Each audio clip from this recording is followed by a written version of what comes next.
The morning sun cast long shadows across the dusty streets of Fallujah as Marine Corporal Sarah Martinez adjusted her helmet and checked her rifle for the third time. The 22-year-old from Arizona had been deployed to Iraq for 8 months, but the tension in this particular neighborhood never seemed to ease. Her squad was tasked with a routine patrol through the Al-Anbar district, an area known for insurgent activity. Sarah had joined the Marines straight out of high school, driven by a desire to serve her country and prove that women could handle combat roles just as effectively as men. She was one of only 3 female Marines in her unit, and she had earned the respect of her fellow soldiers through her unwavering determination and sharp shooting skills. Her commanding officer, Sergeant Johnson, often praised her ability to remain calm under pressure. The patrol began like any other. Sarah's team of 12 Marines moved methodically through the narrow alleyways, their boots crunching on broken concrete and scattered debris. The local residents watched nervously from behind partially closed doors and windows. Children who would normally be playing in the streets were nowhere to be seen. The silence was unsettling, broken only by distant calls to prayer from nearby mosques. As they approached a busy marketplace, Sarah noticed something odd. The usual crowd of vendors and shoppers was absent, leaving only empty stalls and abandoned carts. Her training kicked in immediately. This was a clear sign of trouble. She signaled to Sergeant Johnson, who nodded grimly. He had noticed the same thing. The team slowed their pace and spread out, taking defensive positions behind concrete barriers and doorways. Intelligence reports had indicated increased insurgent activity in this area over the past week. 3 roadside bombs had been discovered and defused just 2 days earlier. The local police force was overwhelmed and unable to provide adequate security. This patrol was part of a larger effort to establish a stronger coalition presence in the neighborhood and gather information about terrorist activities. Sarah's heart rate increased as they moved deeper into the market area. Her rifle felt heavier in her hands and sweat began to form under her Kevlar vest despite the cool morning air. She had been in firefights before, but something about today felt different. The atmosphere was charged with an electric tension that made every shadow seem threatening and every sound suspicious. The team's radio crackled with updates from other units operating in adjacent sectors. Reports of small arms fire and possible IED placements were coming in from multiple locations across the city. It was clear that this was not going to be a routine patrol. Sarah exchanged glances with Private Rodriguez, who was positioned about 20 meters to her left. His expression mirrored her own concern. As they prepared to round a corner that led to the main thoroughfare, Sergeant Johnson raised his fist, signaling the team to halt.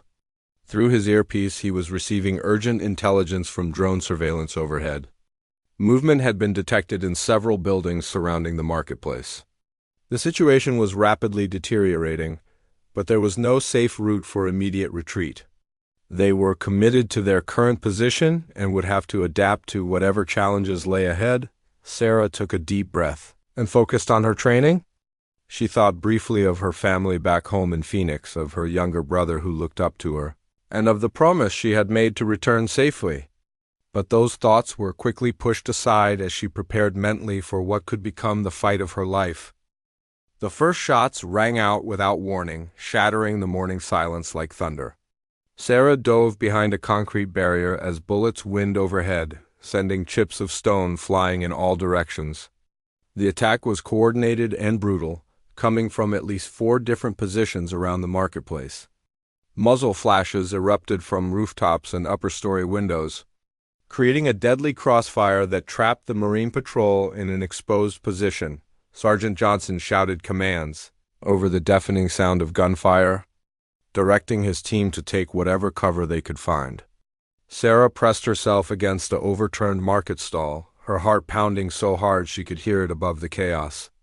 Bullets struck the concrete inches from her head, sending fragments of debris across her face and drawing thin lines of blood on her cheek. The insurgents had chosen their ambush site perfectly. The Marines were caught in an open area with limited cover and no clear escape route. Radio calls for backup were immediately sent out, but Sarah knew it would take time for reinforcements to arrive. They would have to hold their position and fight their way out using their own skills and determination. Private Rodriguez, who had been running toward better cover when the shooting started, suddenly cried out and fell to the ground. Sarah could see he had been hit in the leg and was unable to move to safety.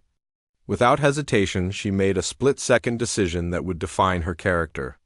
Despite the intense enemy fire, she sprinted from her position toward her wounded teammate. Her rifle ready to return fire at any target that presented itself. The 20 meters between her position and Rodriguez felt like a mile as bullets zipped past her head and struck the ground at her feet. She zigzagged between abandoned market stalls and debris, using every piece of cover available.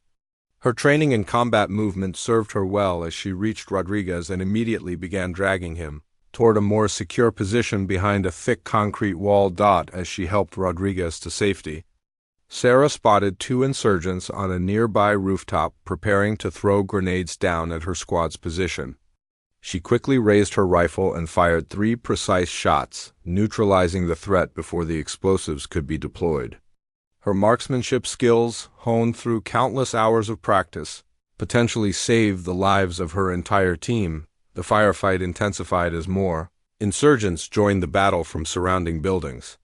What had started as an ambush by perhaps a dozen fighters had grown into a major engagement, involving what appeared to be an organized cell of well-armed militants.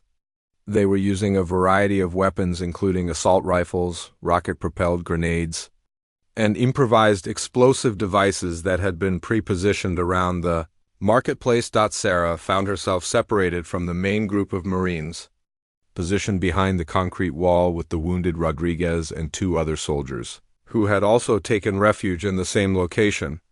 Their ammunition was running low, and enemy fighters were attempting to advance on their position from multiple directions.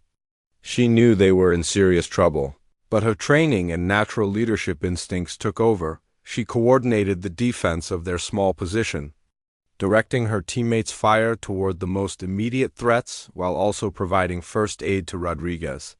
Her calm demeanor under extreme pressure helped keep the others focused and effective despite the overwhelming odds they faced. The sound of approaching helicopters could be heard in the distance, but she wasn't sure if help would arrive in time. During a brief lull in the enemy fire, Sarah attempted to move to a position that would allow her to rejoin the main group of Marines. As she prepared to make her move, she noticed movement in a building directly across from their position. Multiple insurgents were setting up what appeared to be a heavy machine gun that would give them a devastating advantage over the pinned-down Marines. Sarah knew she had to act immediately to prevent the machine gun from being deployed against her fellow Marines. The weapons position would give the insurgents complete control over the marketplace, making it impossible for her team to survive or for reinforcements to approach safely. Without regard for her own safety, she made the decision to assault the building single-handedly. She gathered every remaining magazine of ammunition she had and prepared for what she understood might be a suicide mission. The building was approximately 50 meters away across completely open ground, with no cover between her current position and the target. Enemy fighters were positioned at multiple windows and doorways, all with clear lines of fire across the space she would have to traverse. Taking a deep breath, Sarah burst from cover and began her desperate charge across the marketplace. The response was immediate and overwhelming. Dozens of weapons opened fire simultaneously, filling the air with a deadly storm of bullets. She ran in an irregular pattern, constantly changing direction to avoid the concentrated fire. While returning shots of her own at any target she could identify, the first bullet struck her in the left shoulder, spinning her around but not stopping her forward momentum. The impact sent waves of pain through her body, but adrenaline kept her moving. She continued firing as she ran, her shots forcing some of the insurgents to take cover and reducing the volume of incoming fire, just enough to keep her alive. A second bullet caught her in the right thigh, causing her leg to buckle momentarily. She stumbled but managed to stay upright, now limping heavily as she pressed forward. Blood was beginning to soak through her uniform, but her determination remained unshaken. She was now less than 30 meters from the building, close enough to see the faces of the fighters trying to kill her. The insurgents in the target building realized what she was attempting and concentrated their fire on her advancing figure. Multiple automatic weapons tracked her movement, sending streams of bullets that kicked up dust clouds all around her feet. It seemed impossible that anyone could survive such concentrated fire. But Sarah's combination of skill, luck, and pure determination kept her moving forward. More bullets found their mark as she closed the distance. One struck her in the left arm, another in her right side just below her protective vest. Each impact sent shock waves through her body, but she refused to fall. Her rifle continued to bark as she fired at windows and doorways, forcing the enemy to duck for cover and disrupting their aimed fire. When she was just 10 meters from the building, a rocket-propelled grenade was fired at her from an upper window. The explosion occurred close enough to knock her to the ground and shower her with debris, but the angle of the blast deflected most of the shrapnel away from her body. She rolled behind a pile of rubble, temporarily safe from direct fire but now trapped in an even more dangerous position from her new position. Sarah could hear the insurgents inside the building shouting to each other in Arabic, coordinating their efforts to finish her off. She counted at least 6 different voices, meaning she was facing overwhelming odds even if she managed to get inside the structure. Her ammunition was nearly exhausted, and her wounds were beginning to affect her ability to move and shoot effectively, despite her dire situation. Sarah noticed that her assault had achieved its primary objective. The machine gun that had been set up to devastate her fellow Marines was no longer operational, its crew having abandoned their position to deal with her unexpected attack. Through her radio, she could hear Sergeant Johnson organizing a coordinated counterattack now that the greatest threat had been neutralized. The sound of approaching helicopters grew louder, indicating that air support was finally arriving. Sarah knew she just had to survive a few more minutes for the situation to change dramatically in favor of the Marines. She prepared for one final push into the building, knowing that close-quarters combat might be her only chance of survival until help arrived. Sarah gathered her remaining strength and burst through the doorway of the building, her rifle ready for close-quarters combat. The interior was dimly lit and filled with smoke from the ongoing battle outside. She could hear footsteps and urgent voices from the floors above as the insurgents repositioned themselves to deal with her intrusion into their stronghold. The ground floor appeared to be abandoned, but Sarah moved carefully through the rooms, checking corners and doorways for hidden threats. Her training in urban warfare served her well as she systematically cleared each space before advancing. Blood from her wounds left a trail behind her, and she could feel her strength beginning to ebb with each passing moment. As she approached the stairwell leading to the upper floors, automatic weapons fire erupted from above. Bullets struck the concrete steps and walls around her, sending chips of masonry flying in all directions. She pressed herself against the wall and returned fire up the stairwell, forcing the insurgents to retreat temporarily from their exposed positions. Sarah knew that climbing the stairs would be extremely dangerous, but she also understood that the enemy fighters posed a continued threat to her fellow Marines as long as they remained in the building. She made the difficult decision to continue her assault despite her deteriorating physical condition and dwindling ammunition supply. She moved up the stairs in short rushes, using a combination of covering fire and tactical movement to advance while minimizing her exposure to enemy weapons. Each step was a struggle as her wounded leg threatened to give out beneath her weight. The pain from her multiple gunshot wounds was becoming overwhelming, but her determination to protect her fellow Marines kept her moving forward. On the second floor, Sarah encountered 3 insurgents who had taken positions behind overturned furniture. A fierce gun battle erupted in the confined space, with bullets flying in all directions. She managed to eliminate 2 of the fighters with precise shots, but the third succeeded in hitting her twice more before she could neutralize him.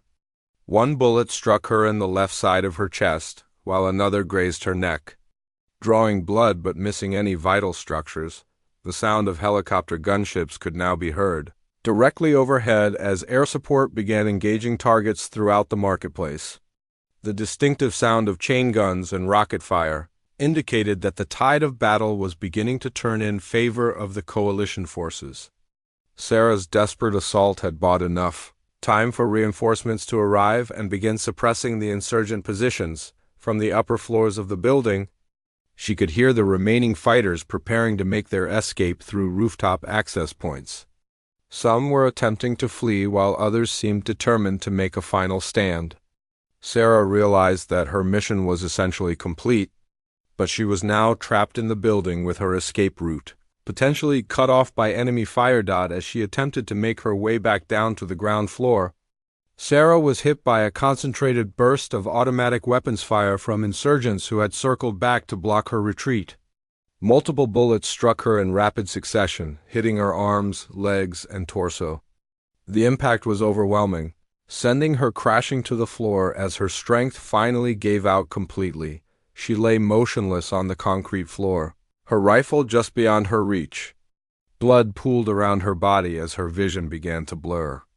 The sounds of the ongoing battle seemed to fade into the distance as shock began to set in.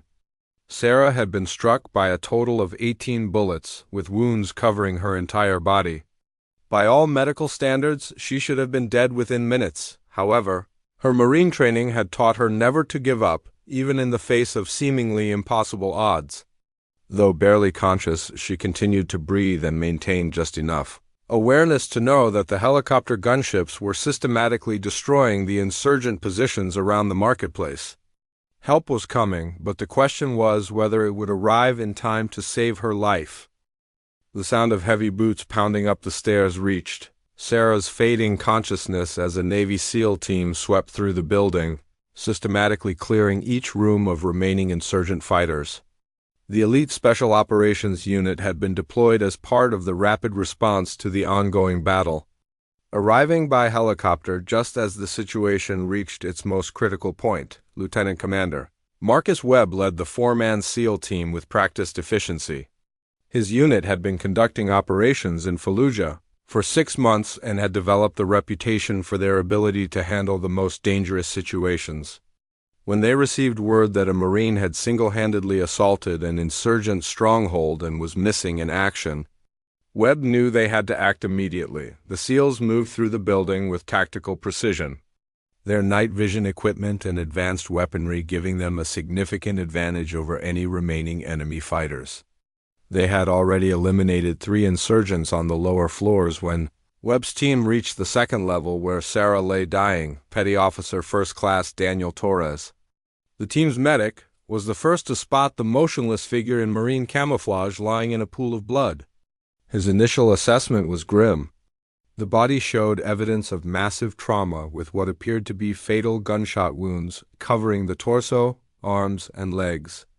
Torres approached cautiously, expecting to confirm another casualty of the brutal urban warfare. As Torres knelt beside Sarah's body to check for identification tags, he noticed something that shocked him to his core. There was a barely perceptible movement in her chest, so slight that it would have been easy to miss. He immediately placed his fingers against her neck, searching for a pulse. What he found was impossible according to everything he knew about battlefield medicine. Sarah Martinez was still alive. Despite having been shot 18 times and lying in critical condition for nearly 20 minutes, her heart was still beating and she was still drawing shallow breaths. Torres immediately called for his team's emergency medical equipment. While beginning to assess the extent of her injuries, the wounds were devastating. Bullets had struck her in both arms, both legs, her chest, abdomen, and shoulder. Any one of several wounds should have been fatal, yet somehow her vital organs had escaped direct hits. It was either a miracle of anatomy or the most incredible example of survival against impossible odds that Torres had witnessed in his 10 years of military service, working with practiced efficiency. Torres and his team began emergency field treatment while calling for immediate medical evacuation. They established an airway, started intravenous fluids, and applied pressure dressings to the most serious bleeding wounds. Every second was critical, as Sarah's blood pressure was dropping rapidly and signs of shock were becoming more pronounced. Lieutenant Commander Webb coordinated with helicopter pilots to establish a landing zone in the now secured marketplace. The insurgent attack had been completely suppressed by the combined efforts of the Marines and air support, creating a safe corridor for medical evacuation. Webb's team would have to carry Sarah down 2 flights of stairs and across 50 meters of open ground to reach the helicopter. As they prepared to move her, Sarah briefly regained consciousness. Her eyes opened slightly and she whispered something that Torres had to lean close to hear. She was asking about the status of her fellow Marines, specifically about Private Rodriguez, whom she had rescued earlier. Even in her critical condition, her first concern was for the welfare of her teammates. Torres assured her that Rodriguez was safe and that the entire Marine patrol had survived the attack largely due to her heroic actions. Sarah managed a weak smile before losing consciousness again. The SEAL medic was amazed that someone in her condition could maintain such mental clarity and concern for others. The evacuation to the helicopter was accomplished in less than 5 minutes, with the SEALs carrying Sarah on an improvised stretcher while maintaining defensive positions around the medical team. As the helicopter lifted off toward the nearest military hospital, Torres continued working to stabilize her vital signs during the flight, knowing that the next hour would determine whether this incredible survival story would have a happy ending. The military hospital in Baghdad erupted into controlled chaos as Sarah's helicopter touched down on the medical pad. A trauma team led by Dr. Jennifer Chun, a Navy surgeon with extensive experience treating combat wounds, was already scrubbed and ready to begin emergency surgery. The radio reports during the flight had prepared them for one of the most challenging cases they had ever encountered. Dr. Chun's first look at Sarah's wounds confirmed her worst fears. The young Marine had sustained what should have been fatal injuries, yet somehow clung to life with a determination that defied medical explanation. 18 separate bullet wounds covered her body, with several having passed completely through without striking vital organs by margins. Measured in millimeters, the surgical team worked for 11 hours straight, repairing damaged blood vessels, removing bullet fragments, and reconstructing torn muscle tissue. 3 times during the operation, Sarah's heart stopped beating, requiring emergency resuscitation. Each time, the medical team managed to restore her vital signs, though Dr. Chum privately wondered if they were simply prolonging the inevitable. The most critical moment came during the 7th hour of surgery when massive internal bleeding threatened to overwhelm their efforts to save her. Sarah's blood pressure dropped to levels that typically indicate imminent death. Dr. Chun made the difficult decision to attempt an experimental surgical technique that had shown promise in laboratory settings but had never been used in actual combat conditions. The procedure succeeded beyond all expectations. Not only did it stop the internal bleeding, but it also seemed to stabilize Sarah's overall condition in ways that surprised the entire surgical team. As the hours passed, her vital signs gradually strengthened, and her body began showing signs of the remarkable healing ability that had kept her alive in the first place. When Sarah finally emerged from surgery, Dr. Chun delivered a guarded prognosis to the military officials and family members who had gathered at the hospital. While she had survived the immediate crisis, the extent of her injuries meant that her recovery would be long and uncertain. There was no way to predict whether she would regain full mobility or if there would be lasting neurological effects. 3 days later, Sarah opened her eyes for the first time since arriving at the hospital. Her parents had flown in from Arizona and were maintaining a constant vigil at her bedside. When she saw their faces, she attempted to speak, though her voice was barely audible, through the breathing tube that was helping her lungs function properly. The first word she managed to whisper was "Marines." She wanted to know if all members of her patrol had survived the ambush. When her father assured her that every single Marine had made it home safely, tears began streaming down her face. The knowledge that her sacrifice had achieved its intended purpose seemed to provide her with the motivation needed to begin the long journey of recovery. Over the following weeks, Sarah's progress astonished her medical team. Despite the severity of her injuries, she began regaining strength and mobility at a rate that defied conventional expectations. Physical therapy sessions that should have been torture became demonstrations of the same determination and courage she had shown on the battlefield in Fallujah 6 months later. Sarah Martinez stood at attention as she received the Navy Cross, the second highest military decoration for valor. The ceremony was attended by the SEAL team that had rescued her, including Petty Officer Torres, who had become a close friend during her recovery. Lieutenant Commander Webb later said that finding Sarah alive in that building had restored his faith in the power of human will to overcome impossible circumstances. Sarah's story became legendary within military circles, not just for her incredible survival, but for the selfless courage she had demonstrated in the face of overwhelming odds. She had chosen to risk everything to protect her fellow Marines, and through some combination of skill, determination, and divine intervention, she had lived to see them all return home safely. The young woman from Arizona had proven that heroes are not born from the absence of fear, but from the decision to act courageously despite that fear.